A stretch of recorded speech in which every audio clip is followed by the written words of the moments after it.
দেখেন মাদ্রাস সাহেব কি সুন্দরভাবে বিচার করে তাদের দেখেন দুজনের কাছে এক সমান বিচার দুজনের কাছে সুন্দরভাবে তুই টাকা যেমনি দিতেছে। কান্নাকাটি করে বিচার দিতেছস ঠিক এমনি ওরা টাকা কান্নাকাটি করে বিচার দিয়ে গেছে। তুইও বলো আরে মারছস, এখন বিচার তো করতেই হইব। শুনেন কথাটা ওই তাদের আমারে ডিগ্রি পাওয়ার জন্য 8,000 টাকা কয়ে গেছে যে বিচারটা যেন ওর পক্ষে ফালাই।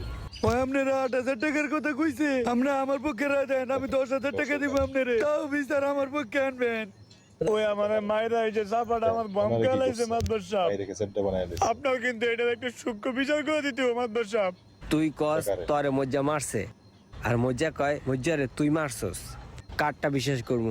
কি করলেন মাদবর সাহেব, আপনি আমাদের চাপাটা দেখেন, বাজারে নতুন আলুর মতো ফুলে দিছে, চাপাটা শেষ আমার। আচ্ছা হন, মজ্জা আমারে কইছে ওর পক্ষে বিচার হালাইলে আমারে 8,000 টাকা দিব। মজ্জা যদি আপনাদের 8,000 টাকা দেয়, আমি আপনাদের 10,000 টাকা দিব, বিচার আমার